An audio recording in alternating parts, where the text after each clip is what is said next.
I don't think I love you no more. You never seem to call me lately, but I don't think she knew me at all. Alright, everybody. Yesterday I finally got in touch with a DNA expert. I asked him some questions. I got some ideas for questions from Eric Cose and Paul Capaldi. And I'm not going to use his full name. We're just going to call him Dr. K, because I forgot to ask him if I could use his name, and I didn't want to bother him anymore. So, first I'm going to read out some of his credentials. He graduated with a bachelor's degree for a double major in biology and chemistry from John Carroll University in 1985, and a PhD in molecular biology from Penn State University in 1990. From there, he did postdoctoral research at Washington University and Harvard before accepting a faculty appointment at Wright State University in 1993. He is also the co-author of one of the first primarily undergraduate textbooks for biochemistries. Since 1991, he has also testified as an expert witness in more than 70 criminal trials in which DNA has been presented.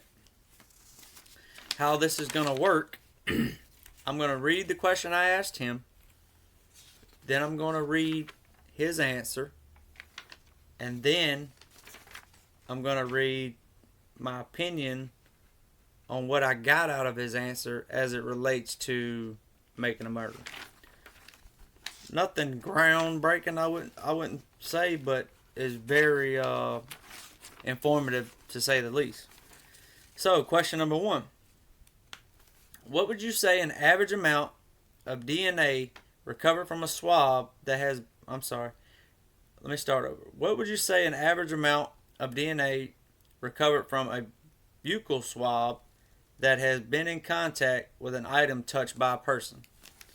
So what is the average of average amount of DNA on a buccal swab from an item that was touched by a person? Touched DNA, right? His answer: buccal and buccal swab is referring to the mouth cavity. In other words, it is a swab of someone's mouth. I didn't know that. I look like a crazy person. That is the preferred method for getting an individual's reference DNA these days. Blood draws were how it was done for the first 5 to 10 years of DNA profiling. But you probably mean how much DNA can you get from swabbing something that has been touched by someone else. There are so many important variables: moisture levels, texture of the surface, duration of contact, vigor of contact, and the shedder status of the individual, that there is no way to give a reliable average. But the expectation for touch DNA is that the quantity of template DNA will be suboptimal, in parentheses, less than what is recommended by manufacturers of the test kits that crime labs use to generate DNA profiles.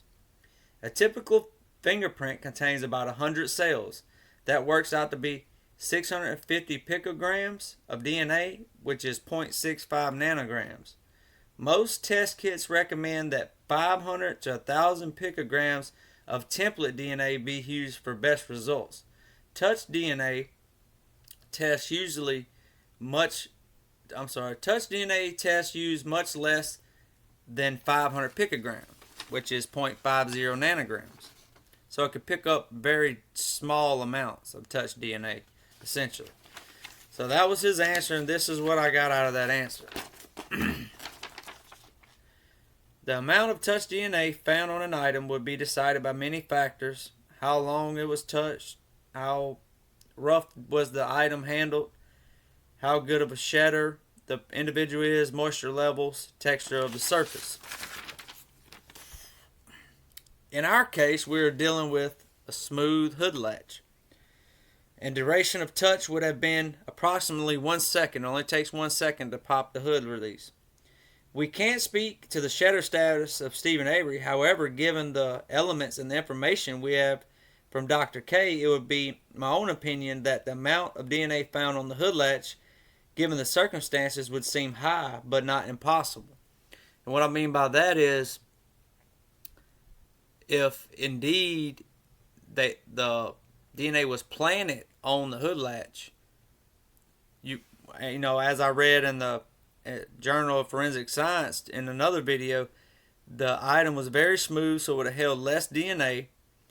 The item wasn't tested till 6 months later, so you had the sample was degraded, and you still had 1.8 nanograms, which would be 1,800 picograms worth of DNA on that hood latch.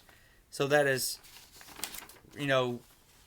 really high, considering that one fingerprint only yields 0.65 nanograms of DNA. So, question number 2. If a person has a car key that they use for years and a suspect's DNA is the only DNA found on that key, is that possible? His answer was, it would be reasonable to expect to find a mixture of DNA or just the owner's DNA on such a key. But given all the variables, it is not possible to confidently say how much more likely a mixture would be than just the DNA of a suspect. Keys are not particularly good thing to be swabbing for DNA.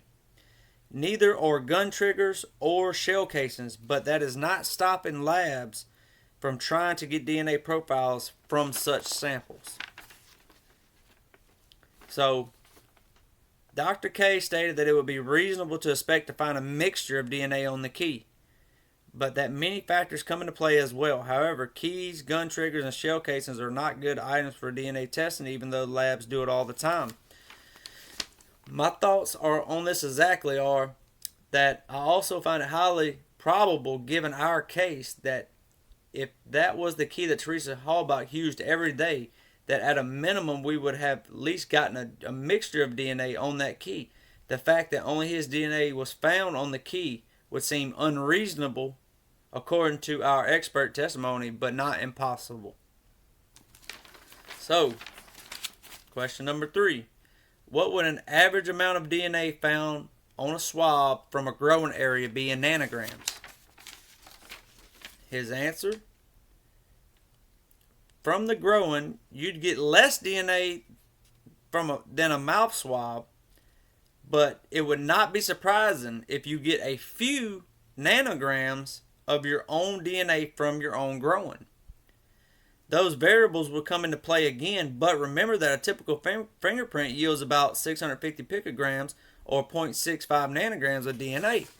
So, Dr. K said you would get a few nanograms from a growing swab, but that a mouth swab would produce tons more DNA. Variables come into play again. In any case, note that one fingerprint yields about 65 nanograms. Hood latch, 0.65 nanograms. Hood latch had basically 3 fingerprints worth of DNA. You can draw your own conclusion. So, he said you would get a few nanograms from a growing swab, and the belief is that they just swapped the swabs out, from Avery's growing, and put it in a bag saying that was a swab from a hood latch, because it didn't have any black residue from being swabbed inside the engine compartment. And ironically enough, like the test that Zellner ran, everybody that touched that hood latch, they would test it and see how much they get. They was getting anywhere from like 0.35 nanograms to 0.65 nanograms. Our experts saying 0.65 would be an average from one fingerprint. Well, remember, Stephen Avery's nanogram level was at 1.8, so right at 2 nanograms. Very consistent with a growing swab, according to the guy that knows what he's talking about. So, question number 4. Is it possible to touch a vehicle in 17 areas with sweaty hands and only recover DNA from one of those spots? He said, it is certainly possible, but would be surprising.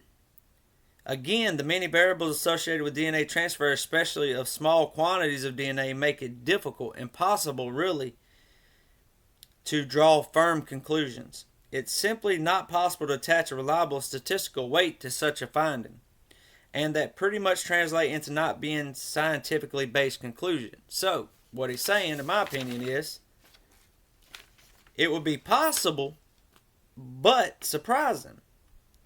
And you have all those variables. What type of surface was it? How was it degraded in any way? The shedder status. But it would be surprising that you would only find his DNA in one of those 17 spots.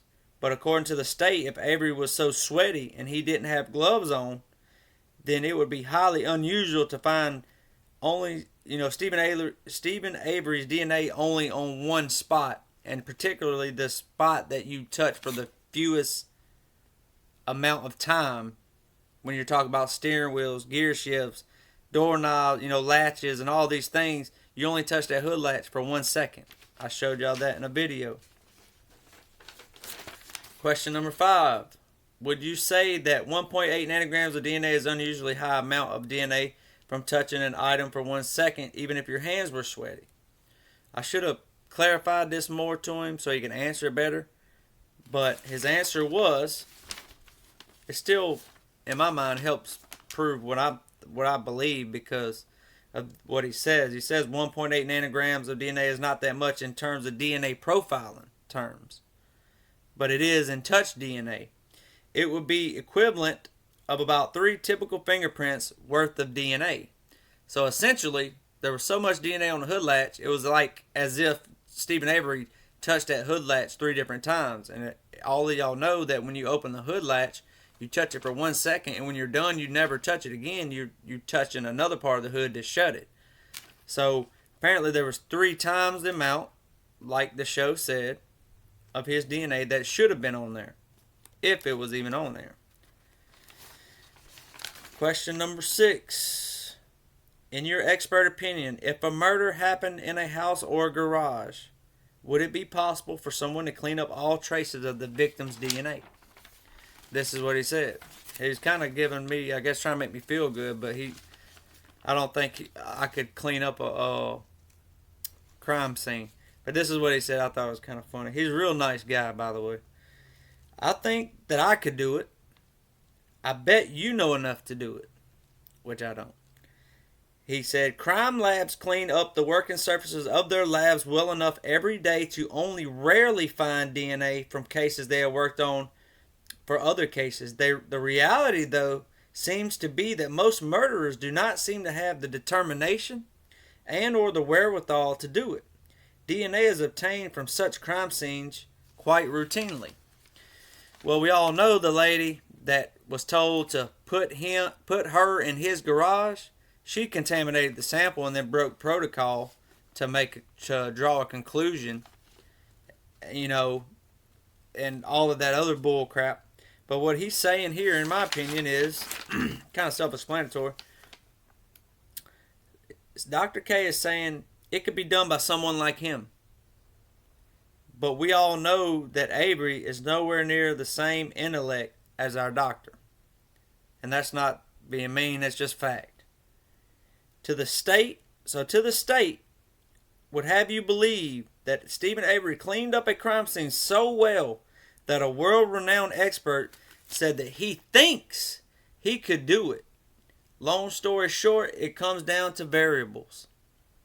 And as a jury in the court of public opinion, what does the evidence say to you? And how does it add up in your mind? So all of these things I just laid out for you. And the people I'm speaking to, we've already got our mind made up. But I was very encouraged to this guy here. I mean, he responded immediately as soon as I emailed him. And I'm telling you, he was really nice. So I also want to add in this video that if y'all have other DNA questions, more specific questions that we can get this guy to answer, you can submit it to me in the comment section or whatever. I'm not going to do it right away. I want to, give him a few weeks, maybe 3 or 4, and then kind of ask him again, because people like this, you don't want to bother the heck out of them. These people probably stay extremely busy.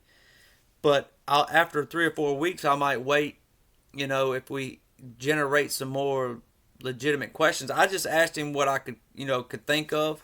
I had a little bit of input from Eric Jose and Paul Capaldi. And I kind of felt like I needed to hurry up and do this while I had him talking, so it was kind of rushed. So if y'all have any questions, DNA questions, send them to me, comments or whatever. Also, I'm still trying to get blood splatter experts or spatter, whatever, however you want to say it. I'm still emailing them, and I know I'll eventually get one to let me interview them. And we'll go from there. I mean, I was really excited, that this guy actually responded, because most time people don't want to deal with people like me, but it was really cool, and that's gonna be about all for today. So look, like this video, share this video so many people as possible can see it, and if you haven't already subscribed, please subscribe. It don't take but a second. I'm trying to get subscribers built up so I have more people to reach out to, and then they can reach out to people, and they can reach out to people, get people interested in it. I was talking to a couple friends and my boss. Well, my boss is one of them, and there's a couple other guys that didn't even really know anything about it. And once you start explaining these types of things to them, it actually interests them. People that normally wouldn't give a crap about it. So it's important to reach out to people. And not only that, just it's interesting to me, and that's why I got started on it. And I want to know the 100% truth, and that's why I'm doing this. So make sure you subscribe, make sure you share, more importantly, and I'll see you next time.